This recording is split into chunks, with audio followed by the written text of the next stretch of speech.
Folks, it's Craig here from Running Tales, and I just thought I'd check in right now because I wanted to chat to you about something that I've been seeing quite a lot of and see what people think of it.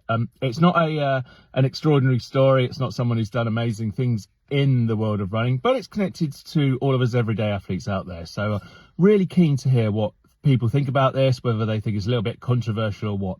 And the thing I keep seeing is people commenting and talking about the length of official races. So I've seen it a few times, most recently on a BBC article about the Derby 10K, where they're saying that the course comes up, I think it was 400 metres short in that case.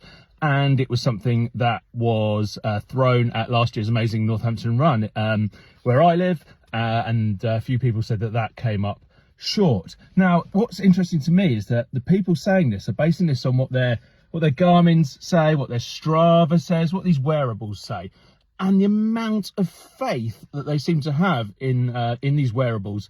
I personally find it quite astonishing because, listen, I've done lots of park runs, I've done lots of races. I don't remember a single time where my watch has either agreed with what the race distance is supposed to be, or perhaps more pertinently, has agreed with what the person next to me running exactly the same distance said to me. And that's the same with training runs as well. So I'm not sure why people have so much faith, and I'd love you to tell me, in their wearables when it comes to these races, because race directors don't just make these numbers up. They don't strap on their Garmin and go and do 10K or a half marathon and go, oh, I've reached that point, that's where I'll put the start and the finish. They generally use something called I think it's a Jones counter, and that is an official way of measuring the distance, and they get an official measurer to do that. So they are taking their time and doing this very, very properly.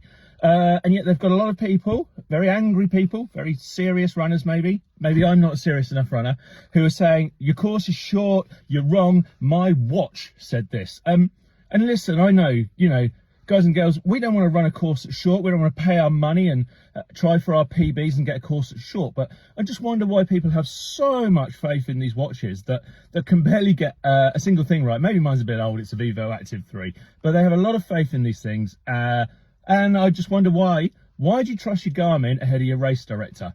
So that's my question to you today. Hopefully not too controversial, a bit different from what we normally talk about. We'll be back with some more extraordinary stories very, very soon. And let me know what you think, folks. Cool. Thanks a lot. Bye.